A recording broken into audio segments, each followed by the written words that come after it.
What's up guys? Sema wasee. Si ushasema, si uanze. Si nimeanza. Okay. Je, kwa the mic basi. Bazenga mwenyewe. And we are back again. Sijui ni episode, sijui number what. I don't know guys. Maze, it's been a bit of a rush. It's been a minute so safi. I don't know either nimeshake camera. I don't know. But tuko. We are here. Guys, tuko hapa. So, wacha tuanze na kusema last week tulikuwa wapi? Mbona hakuna episode ilianguka last week? Last week tulikuwa pilka barabarani pale Kapsabet. Tuna represent our Ruto niggas over there, you guys. Unajua lazima we represent the hood. Hakuna mtu tunabagua, you guys. Yeah, so last week tulikuwa ngoma sides za Kapsabet, kazi job hivi. Job. Yeah, acha turudi kizungu, you guys. Yeah, we have to get back to English because of our linguistically challenged niggas. Yeah, lazima turudi. So but we are back. Today is a Thursday actually. We are supposed to be uploading a full episode today, yes, lakini wacha tuone vile itakuwa. Tumejaribu. This week has been hectic kidogo. Na last week, unajua the worst thing about being outside your workspace ni when you come back you have a lot to catch up on so that you be where you are. Inakuanga tricky sana. Vitu zimekuwa mingi pia na life pia. Tunajua life has to play the way life normally plays. Si mnaelewa? But we are back. It's not that tumekufa psych na tumepotea. We are still around. Bas. Now enough of bitching and let's get into the business, you guys. Exactly. Umekuaje? Nimekuwa. Tuanze tuna hapo. I have just been breathing.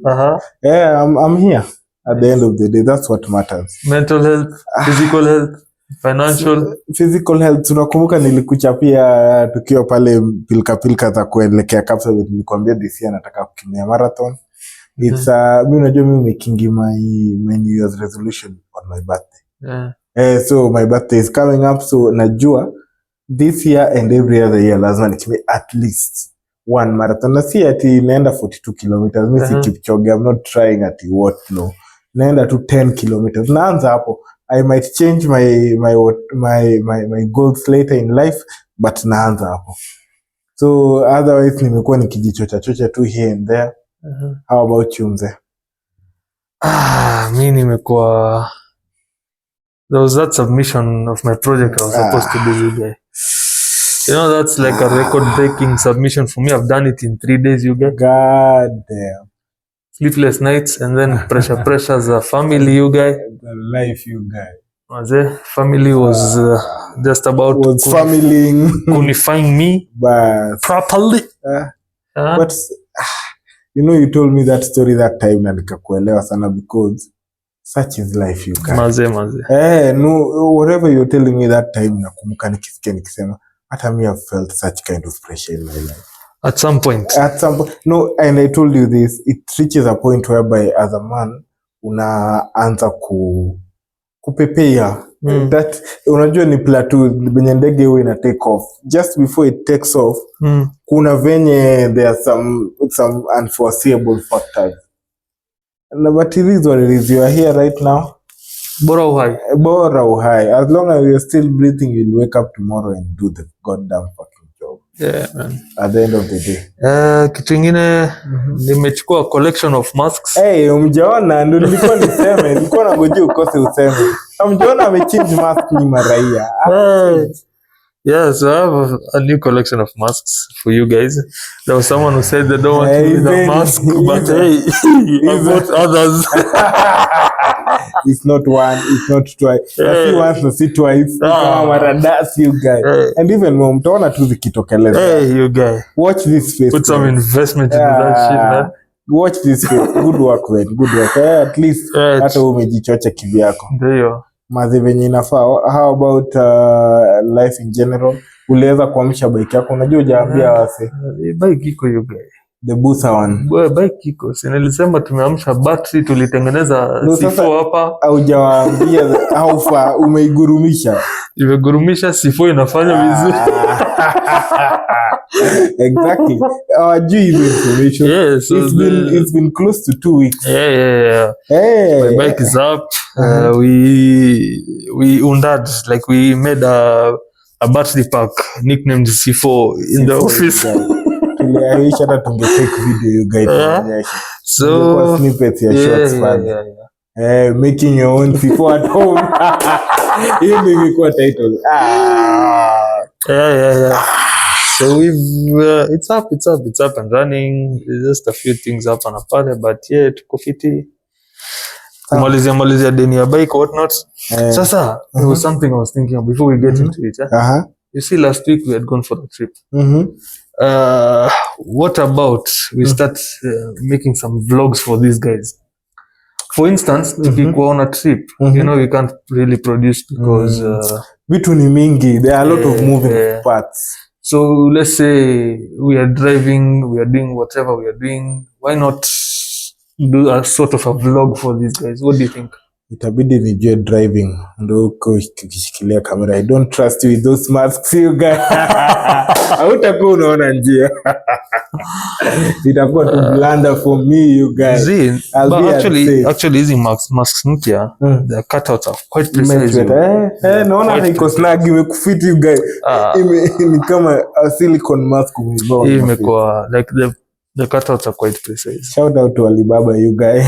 Cheza chini you guys. They have not sponsored this video. No, it's okay. They don't have to sponsor. When something is good, something is good. Yeah, man. Tunaita kwani kina mwafu to sponsor but tuliwapea shout out. If something is good, something is good, you guys. True facts. True that. So huyu jamaa amenionyesha mastingo za kuimport you guys. Ndio. Mkidai pia tunapiga hiyo kitu kwa side gig. Mkidai my importation kutoka pale kwa comments. Europe, Asia. Europe.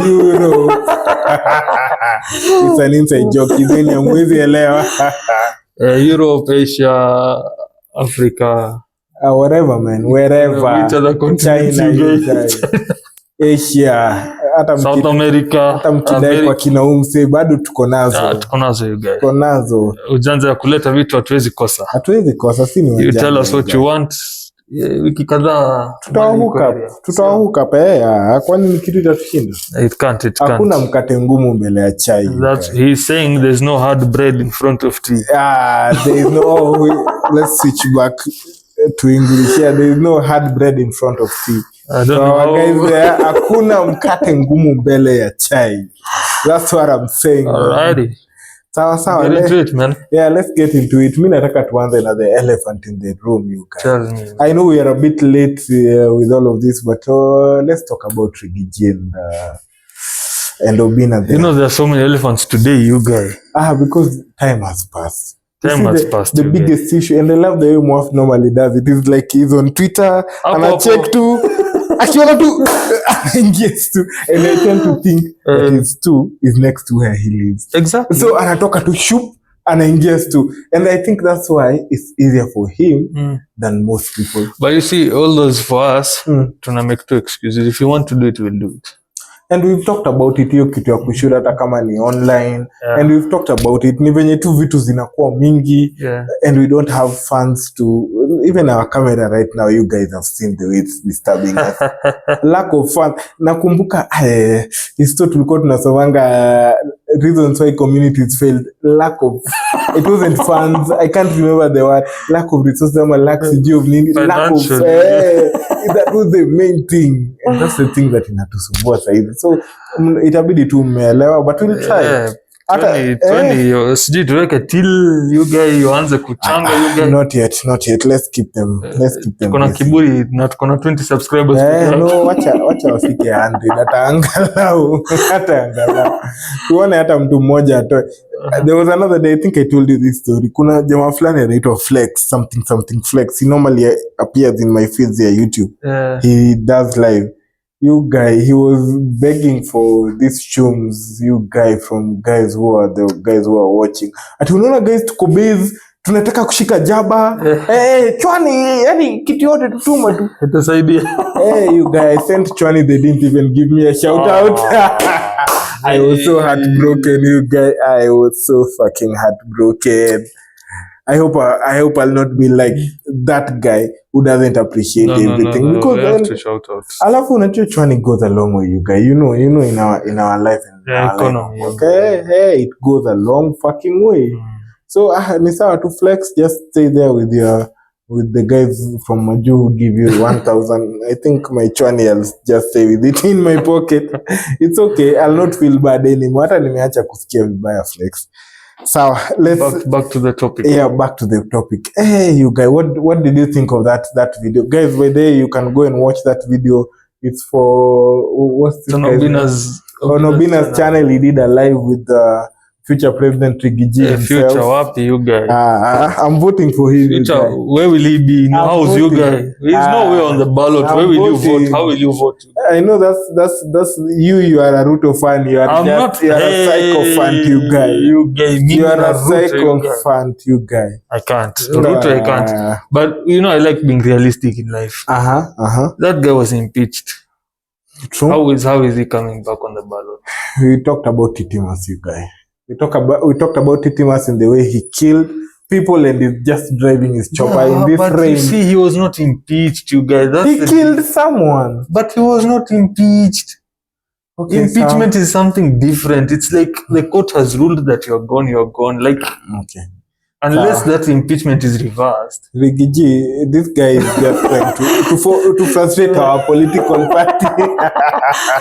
I'm being realistic. Let's face it. No, I'll not accept it until I see it. You don't know how impeachment works. No. Listen. No.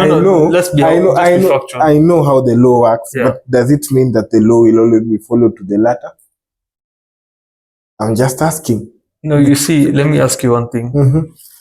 According to law, if someone is impeached, what happens? He goes home, right? He goes home and cannot vie forever. Right? That's true. So let's keep it at that.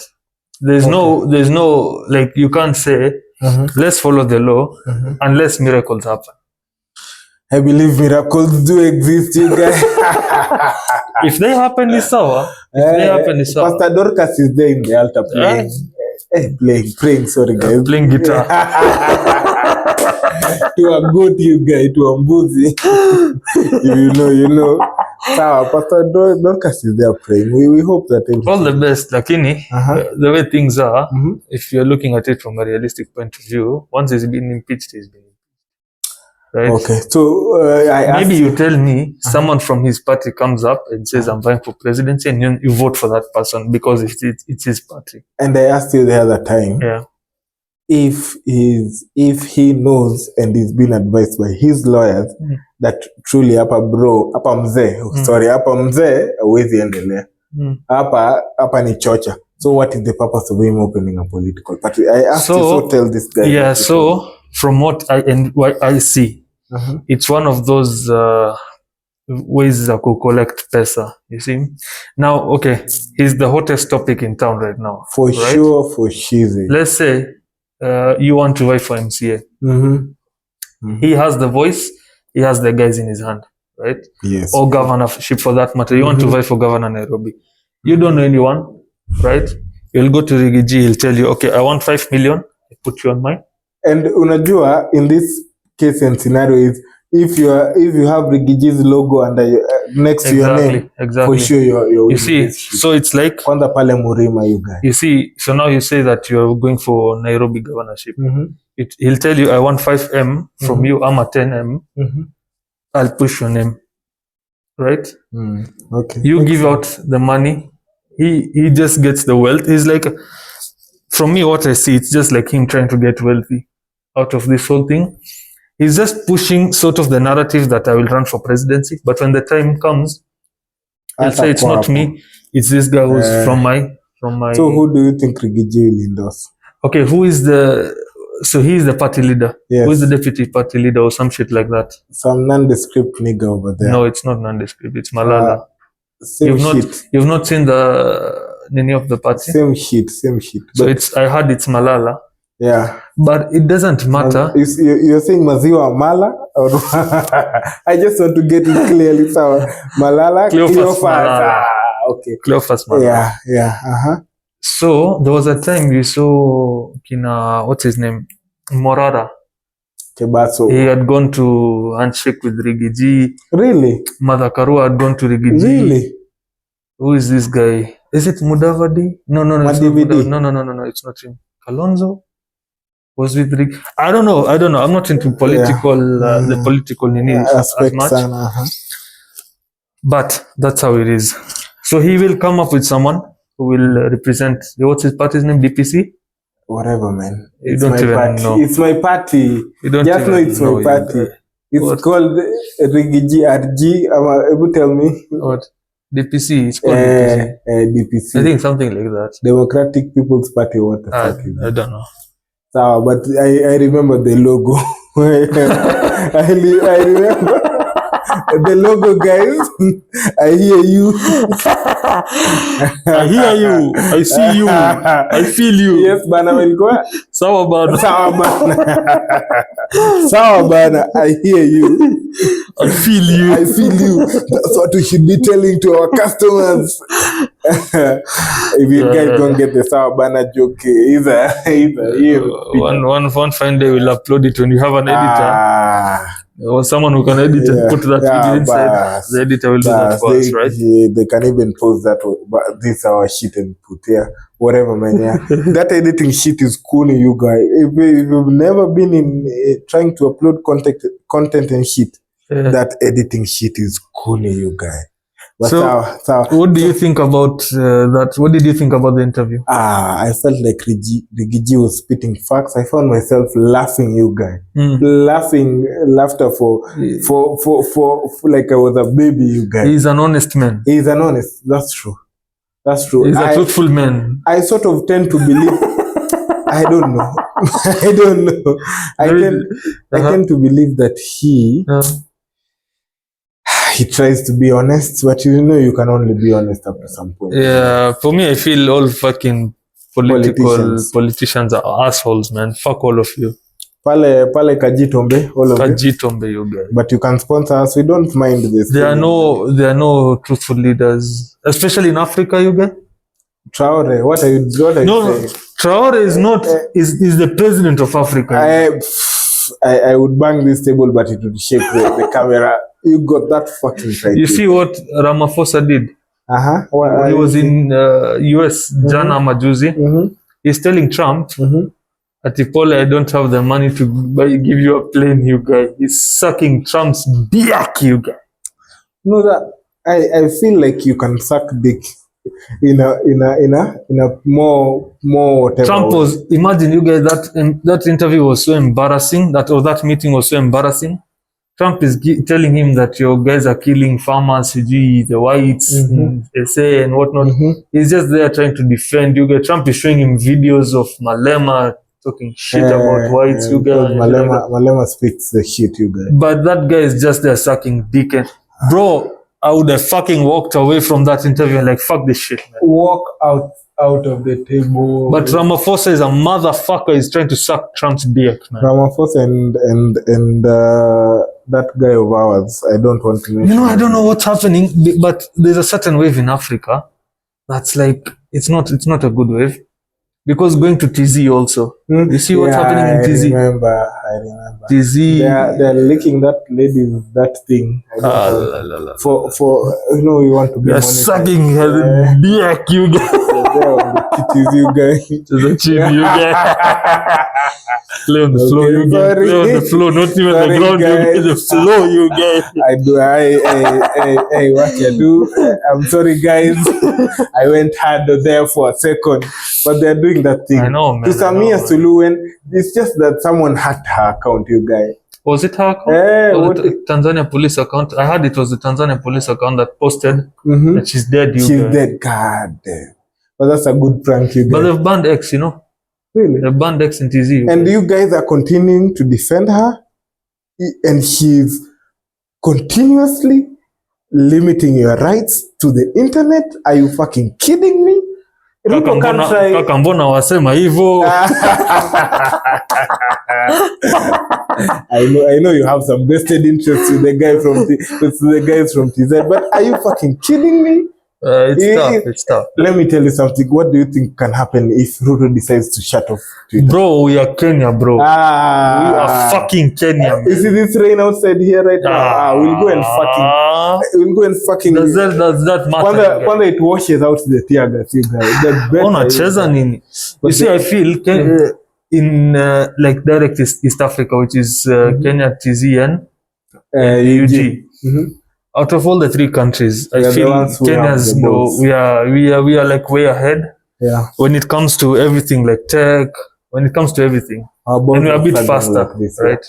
We are a bit faster than these guys. Yeah. UG are fucking suffering. And TZ is going through the same shit. No, even UG is what. Let me just a soundbite. UG is going through it right now because now the son of Museveni is starting to talk shit. Yeah. You know he's going to get that seat. He's going to get... And then sit on those You see, I was listening to some other podcast. They were saying that Kasongo is pushing us in that direction. No, but you see, we are already a developed economy with people who think differently. There's a topic that we'll discuss later on that will tell you why Kasongo is pushing us in that direction, and some damage is irreparable. There are some things that happen that are like, hey, you can't fix it. It's beyond repair. Before we start even fixing it, we have to just try to get back to zero, then build. It's like that's what he's trying to do, and that's why you see that he's. I don't know if you've seen Sudi's videos, and I think it's called what, Cheragay? They're like, have you ever seen a president run for 5 years? It's not possible. So asubuhi na mapema will bring Ruto on. And Ruto atashinda. And you know we are under their mercy because that guy holds parliament. So if he decides to increase his term limits, it's going to happen. Yeah, it's up. But you see, they are afraid of the youth because we are at a point that we don't give a fuck. Tukikufa tukufe. Kiende. You see, and that's something that TZ and UG guys lack. Yeah. Right? They don't have the courage and they don't have the balls to stand up and speak against. Right? Yeah. Apparently, I heard the Tanzania police Twitter account was hacked by a fucking Kenyan. Yeah, and that's why they wali catch. Yeah, that's why they have problems with us. Wakenya tafadhali. Yeah, wamevuruga kwao wanakuja kuvuruga kwetu. Like they have messed up their place and they're coming to fuck around it out. Bro, we'll come. Tunakam. Bro, mnacheza na moto ni. Tunakam. It's not me. It's not this Bazenga nigga, but some Kenyan is going to come. I trust you, you guys. Some Kenyan, you guys. Some Omondi, you guys. Some Kamau is going to come for you guys. No joke. It's not me, guys. Guys from the cops, from UG, that guy was killing niggas there in Maandamano. It's not me. It's another Kenyan, and we are coming. Kwanza, I feel like them reacting like that was like, unajua sisi wa Kenya, we like we like being provoked. It's like we provoke so that we get exactly provoked. There's just, you're just waiting for something to just spark the flame, you guys. Yeah, we are coming, and after we are done with that, we'll go to UG. UG is fucking shithole, you guys. I remember when they tried doing the same thing we did in June last year. Juneteenth. Hey, you guys, they came for them. I remember that guy in the street alone, sitting, being carried hobela, you guy, and no one was even defending him. You guy, the Chiles went there. Birthday suit, you guys. I think that's their main defense because the cops were heckling them, you guys. What do you mean hautapigwa? You guys. No, as a man, as a woman. No, as a woman, alivaliwa, you guys. She was one. With a fellow cops, you guys. She was one. Kuvaliwa means like kapa. Means war. She was one. God. It was a bit tough, man. I don't know. I don't think he can ever push us to that point of UG. This guy, that nigga up there. But Kasongo is trying, you guy. He can try. But you see what he's trying to do is like also trying to play it safe because he knows that it's so crucial for him.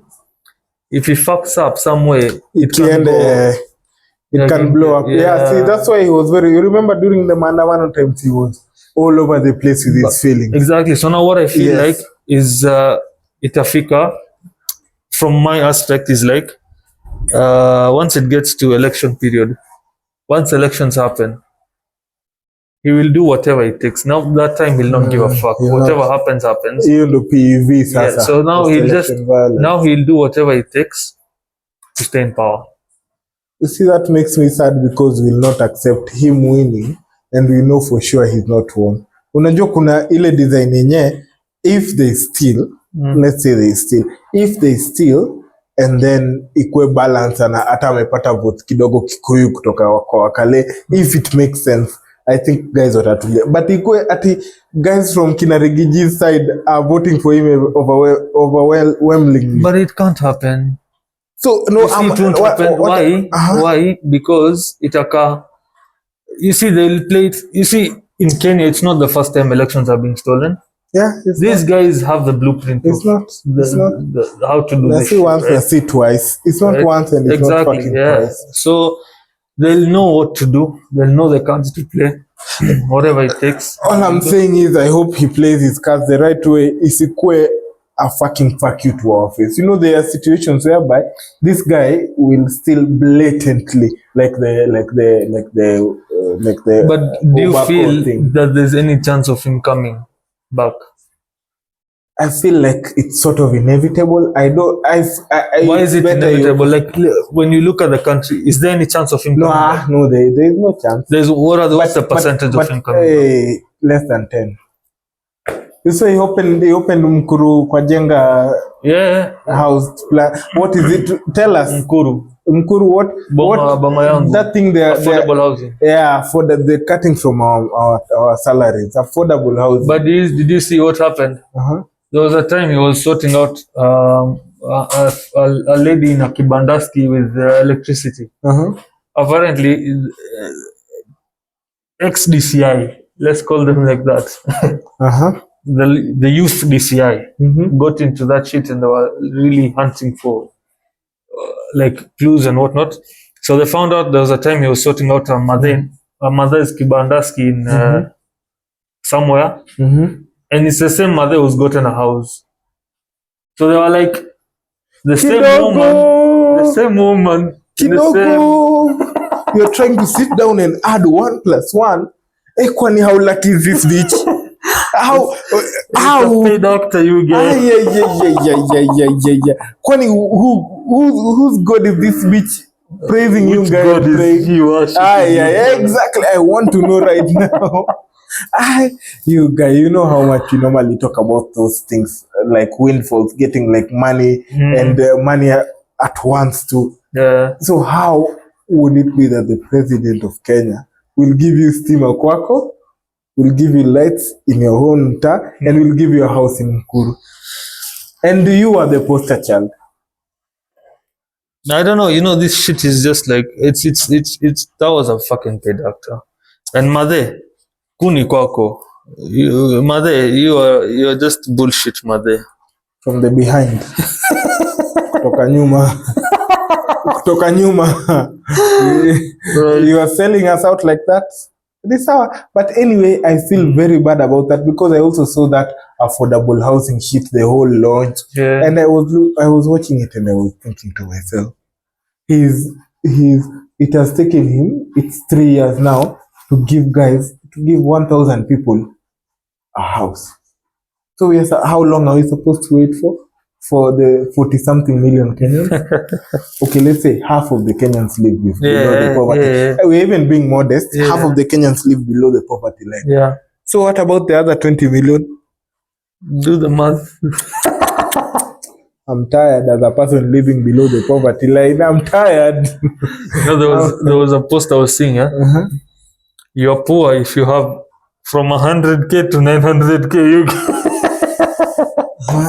I was telling you the other day. I was wondering, what are we using? We don't even have that 100K. Beggars. Us and the people who are on the street begging, we are the same. You guys. It's just that we are not visible.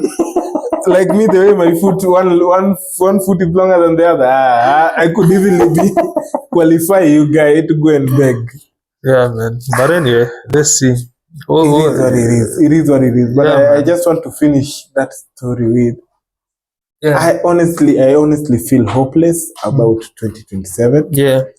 I hope that he doesn't do what I think he'll do, but we know he does what we think he does. Yeah. Or he does what we think he will do. I'm just afraid of the aftermath of it. It's a bit dangerous.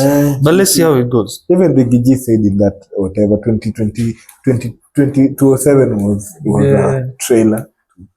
I feel that's a bit going overboard by saying that. But I tell you why. I know he's Because calling out. we will not accept. Do you think you will accept? No. I know he's saying what might be the truth, but I feel that you see, it's always good preaching peace than beating the drums of war, right? Straight fucking. Yeah. So it's a bit delicate for him to say that. I don't support Ruto's government, but I feel that You also wouldn't want the country to burn because of Ruto. Bro, these guys will take fucking helicopters and fly out. What will happen? Like that Kihika bitch, you guy. We will fucking die down here. Us who have less than 900,000. Less than 100,000. Oh God. Why are you being specific to the people on the camera? Anyway, the other thing we were supposed to talk about was the Gikosh fire. You guys, does it even sound like news to you? No, I read somewhere like around 2 to 3 years ago that these guys are doing it for insurance. So who is doing it for insurance? The guys at Gikosh. I don't know. Don't come for me. I don't know what I'm even nimesikia. Right. The guys from Gikosh, apparently the guys who have big shops, they take insurance and then they burn shit down. Shops? You mean, what do you mean by shops? Because from me, what I know, those are kibandas where guys just buy bells and sell. So, but if it is a legitimate business, it means you're banking to and fro. Sindio? Because lazima deposit pesa kwa account, uichukue tena ununue stock, deposit. So it's a legitimate business. Sindio? But I want you to think about that. Have you ever been to Gikosh? Yeah. When was the last time you went to Gikosh? Over close to 5 years. Easily. Right. So easily.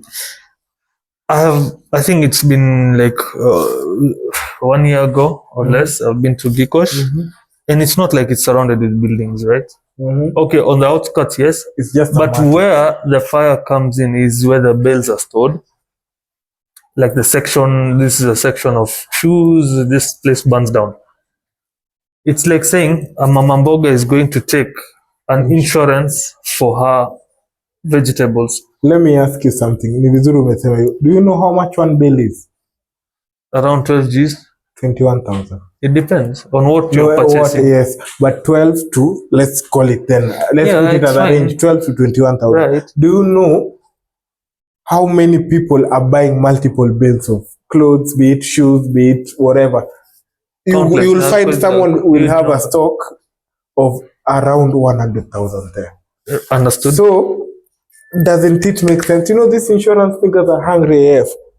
So you're saying that this place is prone to wheezy, stealing, is prone to burning, is prone to whatever. So what are we going to do? Let's take insurance against it. So you see what happens also when you take insurance. The insurance guys also look at your history, right? If you have a history of taking life insurance on your family members and then them just dying, itafika point that they'll not give you insurance. Like it's like you taking insurance on a car, then wrecking it, then getting money, going to buy another car, again wrecking that one, again going for claiming. You see, it gets to a point also, these guys, like, they run out of patience and they're like, no, it's not going to happen. They'll try to cheza with your premiums kidogo. They see you are not ustuki na hizo premiums, and now they say, because they're in business, they have to make money, right? Yes. If you go and take a comprehensive insurance for a car that's worth four mic, right? You'll pay like 120 Gs per year, easily. right? But if you get into an accident, you'll get your 4 mic back. And now you tell me 4 or whatever will be worth it, you'll get it back. But you tell me, if you keep repeating the cycle, won't the insurance close down? No, but sasa the thing is, I think when was the last time you had, when is the first time you heard of the Gikosh fires? Gikosh fires have been happening. There was one as early as I think 3-4 months back, 5 months back. Really? They do it on a monthly basis, not even on not a monthly basis. But let's say like I think quarterly or something like that. I spoke to someone, and what I was told is, you see, saying insurance, I don't see a way to validate insurance, right? But what this guy told me made quite a lot of sense to me, because what he said was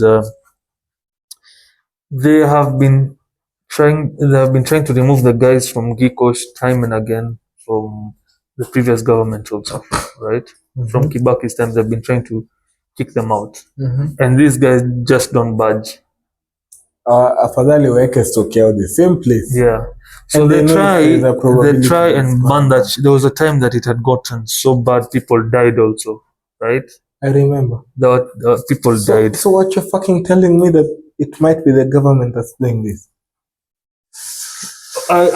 It might not be the government on the top knowing, but it might be Saka Jazz people. I feel everyone knows, especially in Nairobi, because you remember Sonko talking about it, saying that even the money that is collected on the streets gets to presidents. It was Uhuru's time, gets to President Uhuru's desk. So they know.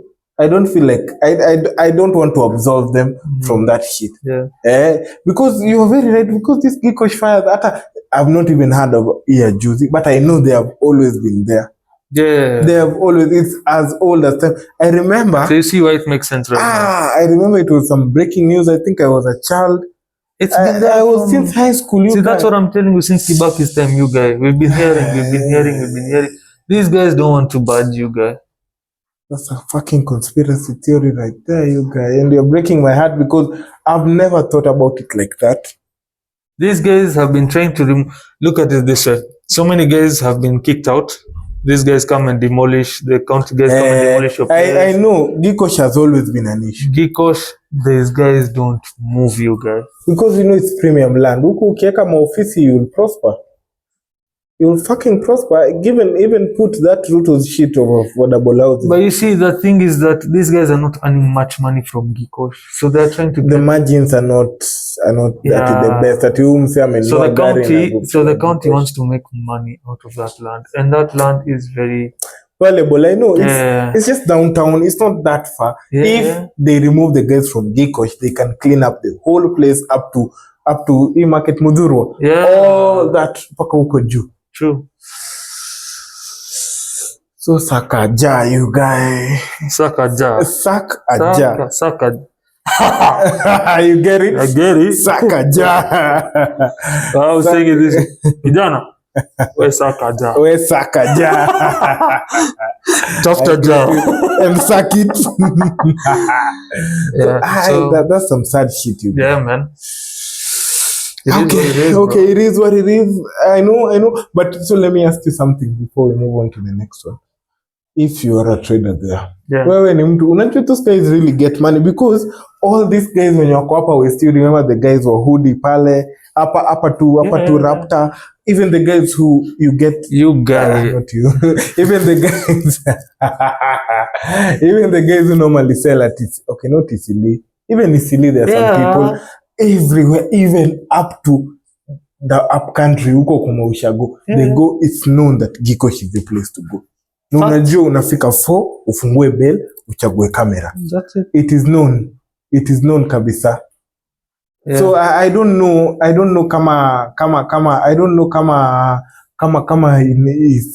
it's possible that iko hivyo, but I'm asking you. I feel that's how I'm asking you if it was a situation whereby you are the trader, what would you have done? It's a bit tricky to even say what I would do. Because I don't know, you see, they're meant to give up. But unajua the human spirit. We go till we die. As long as I'm still breathing, you guys, I'll continue pushing. Yeah. Kiende. I know there's some guys who've given up because there's a guy who I used to visit over there. He used to have some premium shit, man. And then that guy just went back to Shugs and started limaing you guy. I swear to God. It's like me, beli yangu ilichomeka 3 times. Like, what do I do? What is it worth it? Is it even worth it? Is it worth it? It's not. So either guy just went. Unajua na feel the epitome of failing in Nairobi ni kwenda ushago kulima. That's what And we do, we man. talked about it Yeah, that's before. what happens. But now you see that what they don't understand is they're killing one person and raising 10 you guys. When have you seen Gikosh empty? Never. Sino nakwambia it's the hub. Monday, Tuesday, Wednesday, Thursday, Friday, any day. See, come on, there are some places. You remember even when we went to Kapsabet, there are places, there are days when tunauza ng'ombe kwa soko. That's not Gikosh. Gikosh is every damn day. Hata Chrissy you guys. After Christmas, you'll go and fungua bail. I don't know. Okay, so let me put it in another way.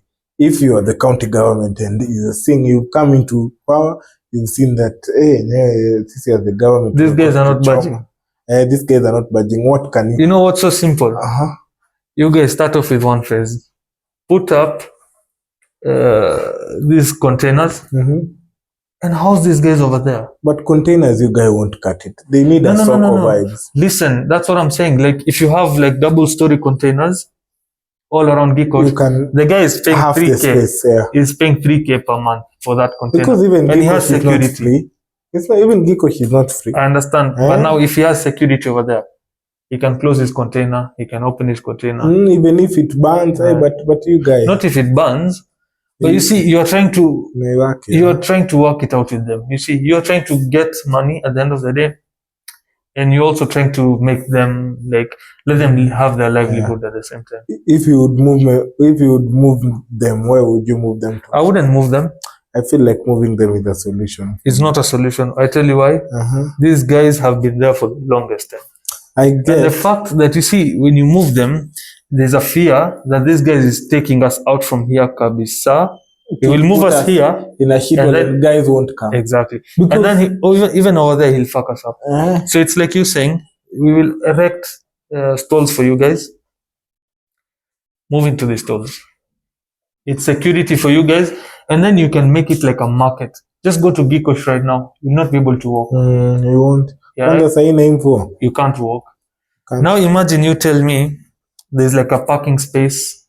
There's a place for guys to chill, right? Yeah. And it's like a market vibe where there are stalls. Guys go. Like the Masai, even Zungus can go there and purchase. Like the Masai market vibes that they do in malls and whatnot. Yeah, sure. Okay. But what I think is I would move them. I don't know where, but moving them is not going to be easy because the proximity of Gikosh from Nairobi. You know, when I went Nilikanyaga too. They're not moving. They won't move. They won't move. And where in Nairobi do you have that's the thing I wanted to say. Where in Nairobi do you have which place would you sacrifice? There is no. Hakuna. So it's the same thing I was hearing the other day. I think guys were talking a lot about politics because we are at that age when to affect one on hand, not figure kuni personally. But I had that thing about building estates that don't have recreation areas. Yeah. You remember, it was one of Rapture's very early videos. Zenye akianza alikuwa na one of those guys, either MC Hardface, one of those guys. They were saying about the way the guys in these companies have tried to grab the land that is meant for public recreation. And apparently, for you to have a place where you can live, you need to have, according to the government's plan, there needs to be a recreational area. Yeah, for sure. So guys are grabbing it left, right, and center. Hizi mafields zenye wase wanachezea mafuta na nini. So I was asking myself, if you guys have the audacity of grabbing, unajua at least market watu wako kila siku. Hii ni place yenye watu wanakuja futatu nini. Mtu wakuje saa ya mvua yake all. It's their land. And the example that he had was the Babadogo one. Babadogo, the way it's a sort of an industrial area kind of shit. So the community land that's there, that's meant for guys to play and train football and whatnot. And even though places where the guys from grassroots normally play their football, that's their home stadium. There's a Muindi who's grabbing it. And apparently, I read about it kidogo, nikaona, you can't even blame the Muindi. He was sold for the land. Aki aliuziwa legitimately. and everything checks out. Hata title deed iko kwa jina yake. But sasa at the same time it is community development land. It has always been community community land, whatever. It has always been that shit. So I was asking myself, who's wrong in that particular scenario? It's everyone to blame, I feel. The guy who bought it, government. The guy who bought it, he should have done his research. Due diligence. The guy who sold it should be in fucking jail. The county officials who processed that sale, the moment transfer of the title deed, they should be also. As long as there's someone who signed, they should be in jail. Yeah. Because at the end of the day, these guys don't even, they're living in slums, you guys. They don't, you guys not seen. Kuna manyumba za mabati za gorofa, you guys. Watu wanaishi in such houses, you guys. It's such shit. Let's just to try and let's not talk about it because I asked and I felt that Muindi bought that land knowing that it was a community development land. He knew that he had his own power to sway the niggas from the government to help him remove. If he was involved in such a thing, then he's liable. No, and I feel the best thing to happen is the Muindi akule alipeana pesa. Pole mzee, mbona ufanye due diligence? Kama we talked about this, kama sasa ninunue gari, nimepromisiwa iko sawa na nini. No, but you see, let me tell you one thing. If he paid money for that land, right? Someone has that money. The fact that someone has that money, that guy will go and fleece someone else for that land. So you're encouraging that guy to continue his habit. Right. No, if the country was not corrupt, what I would say, 30% of that amount goes to the government. The 70% is returned back to the guy who paid. And then Kotini. Yeah. Right? Yeah. But now the government is also corrupt because that 30%, you might find that 100% ni yao. Very, utapata waligawanya. So, waliuza, there are just some guys from Kanjo County Council. Walikaa tu chini wakasema, huyu Muindi Bajaji anataka ishamba. I'm not saying it's you. Why you? What the fuck? Who said I'm Muindi? Sawa. Let's say this Muindi Bajaji wants this shamba, so tutaimuuziaje? Yeah. Well, and then what gives him the right and what makes it even worse is that for the community to get that land, itabidi ni court case. Now that Bajaj nigga is always going to bribe niggas out there. So who I would blame is the government, and everyone involved in that scheme should fucking be jailed. You mentioned Kanjo. There's a topic that I wanted us to discuss about. It was Freemasons, you guys. Yes. And Kanjos, you guys. So Kanjos went to this Freemason church and they took everything out, you guys. Because of what? Land rate arrears. Land rates. They didn't pay land rates. Land rate arrears, you guys. Freemasons. I thought Freemasons have money, you guys. We wanted to join. There was something Mutual was telling me the other day. Alikuwa ananiambia that you see, these guys wameshikwa juu hajalipa land rate. That's our last resort. That's where we were going if life fails. And then where you're going is broker than where you are, you guys. And you know, back when we were kids, you used to be told Freemasons. You remember Jay-Z, the Freemason? And then you are told that these guys, you have to sacrifice one of your families. Hata kama ukienda kwa church unaingia kinyuma nyuma. I remember hata unaambiwa even if it's your wife's family, your mother's family, you sacrifice them. The closer the relative, the more the money. The more the money. I feel like it was all a scam, guy. So there was this thing. Ukiingia kwa church ya Freemason unaingia kinyuma. Like you walk while facing. Yeah, you are walking backwards. And I remember. So how did these Kanjo guys go in? Mbele. Back do you get? 10-0. They came through the back door. But I feel in Nairobi that's, you see, I was also reading after that 80% of Nairobians don't pay land rates. Yeah. And do you think that's the case? I tend to think so. But I feel like if I was a landowner in Nairobi, I would be afraid of losing my land just because of 8,000 a year. So this is what happens apparently, because I have relatives who own land in Nairobi. Congrats. Rich nigga over here. So what happens is, these guys apparently, when the Kanjo guys come to them and tell them your land rate is due, you give them 3 Gs, they go. Oh God. You have a land rate of like 8 to 12 Gs. They rot you guys. You give them 3 Gs, they go. You give them 5 Gs, they go. They come back next year, you go. God. So now you tell me, guys have been paying land rates in means of bribes. But now, I don't know, man. You see, it all comes down to corruption. And the corruption that's going on. I kept asking myself, where was Sonko? How did the money that Sonko was given, ati alikuwa analetewa 50 million every day kwa meza yake? Apparently that's what's happening right now. So Sakaja is giving money to, what I heard, is giving money, he's paying, I think, is it 2 million or what? Per day. To Raila. There's money going to Ruto. There's money going to his pocket. God damn. So how much, just look at Nairobi County, how much is it, what's the rough estimate you think that Nairobi County is earning in a day? When it comes to those math, mathematic, maybe over 250 mic a day. Per day. Over. Because for you to give Sonko, who was the governor of Nairobi County, 50 mic per day, how much are you giving the other people? Hiyo cut ingine yenye inaenda to the other niggas, how much is it? And you remember the ghost workers, you guys? I remember mtu anaandikisha buda ya Maria like 2 or 3 times. Sasa chini, you guys. I know, that's why nimeisema pole. Mike isha kusikia. You have not heard. You are dreaming. But someone anaandika. Tricky, right?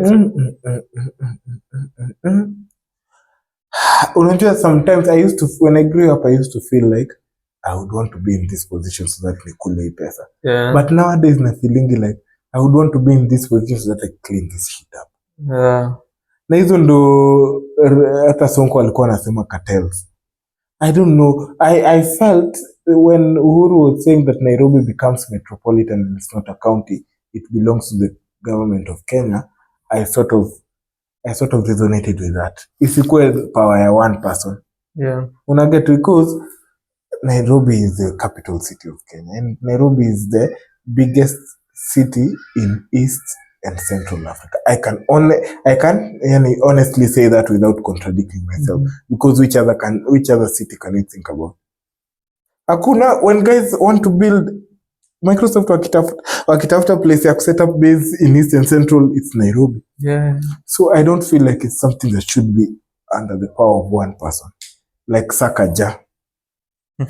Sakaja is just there fingering other men's jobs out there, you guys, and not even running the county, just collecting money. Why? He should be there in parliament trying to defend the finance bills because he's a full of shit nigga. He can be there. He can't defend the finance. He can be there trying to run away from Gen Zs because we are going to come for him when he's in parliament. I don't feel like we can have MCAs in Nairobi County, but the main whatever, there's like, you remember what he tried he put that guy in whatever for Sonko. Ule Major General. They can do that. It's quite an elected position because it's too much. Apparently that guy did quite a lot of stuff. And he did. You know the cabros in Tao. What's the road's name? Haile Selassie? It's not. Is it Haile Selassie? They are next to railways. No. Right next to where Jekwa Towers is. What is that place called? That name. I don't remember that road.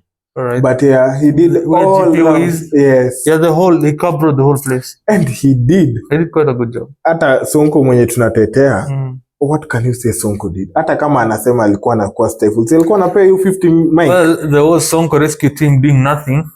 With his own fucking pocket money, not the county government's money. That's all I'm saying. Sonko rescue, no, it did help some people. Kasa hii angekuwa amefika huko na speedboat zake ameokoa wasi na nguo. It's raining outside, guys. Anaokoa wasi na nguo.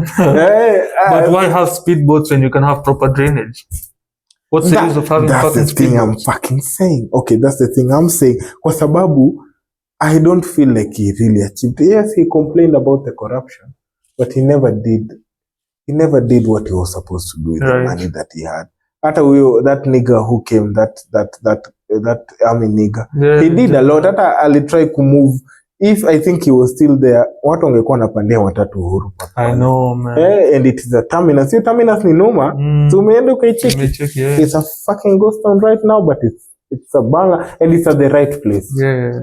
Tawa tufai kuwa tunasukumana na mamati.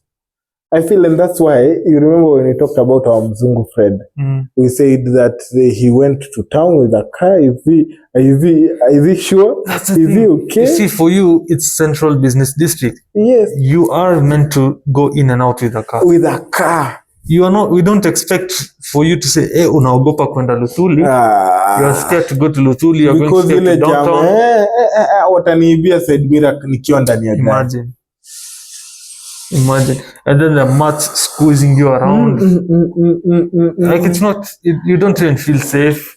You know, CBD is a place that you're supposed to take pride in. Yes. Like, yes, I'm going to CBD. Whatever I need to do, I'll go and do it. I see in Asia the way they normally even have open air markets where you can eat food from outside. Yeah. CBD, wapi utakulia food nje.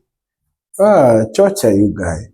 And I feel it should be more meant for food. It should be meant more for foot traffic than anything else. Hata seme parking rates in Nairobi CBD should be a bit different from. Exactly.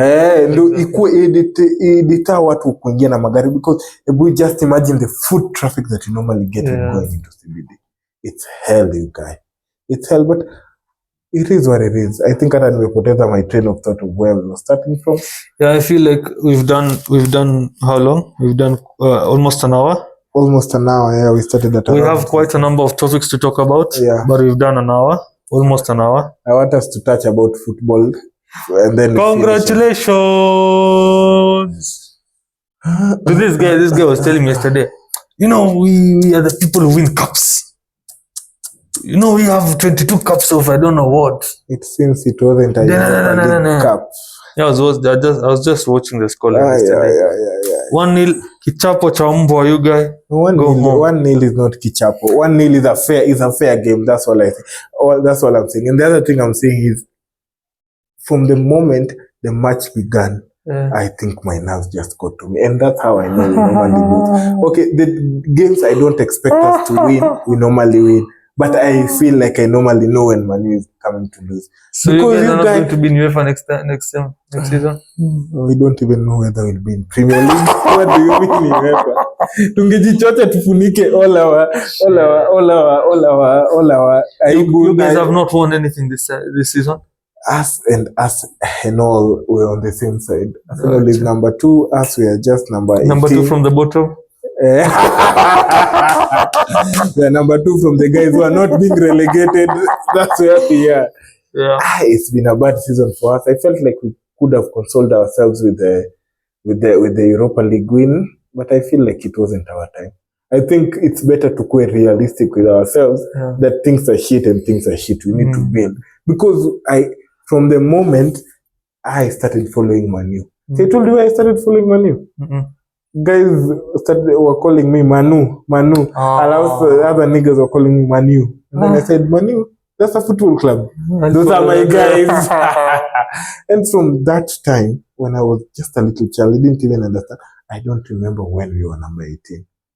Yeah. I can't even fucking remember. Our goal difference is almost negative. That's what I'm even thinking about, but I can't really make it out. But anyway, I'm telling you, it has never been this well, I think it's not been a good season for us either. Yeah, no. Yes, we have won like 4 or 5 trophies. But you know, your league is a bit easier than. Come on. You'll call it a farmers league now. I wish. No, I wouldn't say that. I wouldn't say there are some very tough teams pale. Hata Villarreal na nini. Villarreal, Celta Vigo, Sevilla. You see, there are some really strong teams there. But I think Atletico. We're really kicking with those guys. Yeah, talk about Atletico. We are not even talking about Barca and Real. No, there are some really good teams that ukiweza patana now. Champe, una sweat. There are, but I feel the competitiveness of English Premier League is more than, because you guys have always been on top ever since we can always remember. But in EPL, it has always been either Man U, Chelsea. Even the other day, Leicester won, and then they went back to relegation. They came back from relegation. They are going out. They are going back again. It's a bit more competitive in terms of who's number one, and because Nottingham Forest is number 3. What is that Forest? Where is it? Have you ever gone there? Have you ever even seen a picture of a wildlife video of Nottingham Forest? What's that? And they come and they win.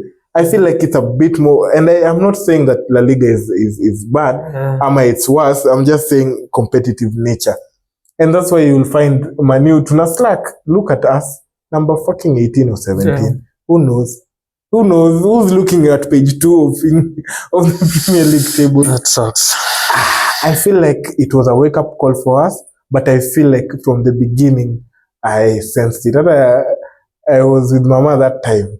Hey, Mama alikuwa nikaa hata yeye alinotice my mood iko hapo.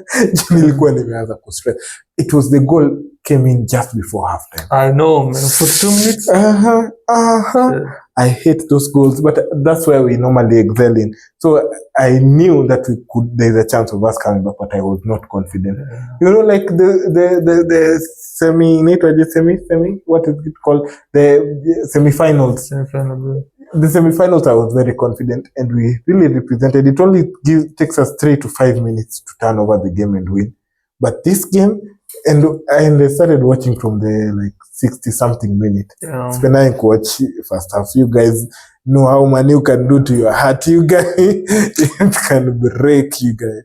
So I didn't, and I felt like this game we are not winning. And then when the final whistle rang, and the stream I was using was 2 minutes behind, so I turned off all my data and Wi-Fi and everything. Nikakaa tu, I'm watching this game. I want to see it happen in real time, but I knew we couldn't win. But I feel like 1-0 is not ati kichapo cha mbwa. Kuna kichapo cha mbwa. Kuna 3. Bao zikiingia 3 na hujarudisha hata zaidi ya 2, hiyo ni kichapo. Sisemi ni wewe. I'm not saying. I'm not saying you guys. But I knew that we were not going to win that one. Unfortunately, we didn't win. We live to fight. Glory, Man United, you guys. Up to the fucking end, you guys. See, wacha niache kuwatch football. I'd rather stop everything and just start watching cricket. Like that Sandeep nigga, you guys. I'll start watching cricket and support India, you guys. But I'm not leaving Manu. I'm not leaving Manu. So I wanted us to also talk about the Champions League finals. We talked about one football topic today. Okay. We said that on for tomorrow. So perfect. That's right. Perfect. Tomorrow we'll talk about I think we've I think it's about time. Yeah. Pushed quite a number. Yeah. I see it's over 1 hour. Nice. Yeah, it's been nice, guys. I think tumekaa bila kupiga ibanta. Tungekaa hata 2 hours, you guys, and then we're doing another long one tomorrow. Straight up. Right? You've heard it here first, you guys. It's a wrap. I think it is. It's the 2 wise guys, you guys. Till next time. Adios. Adios.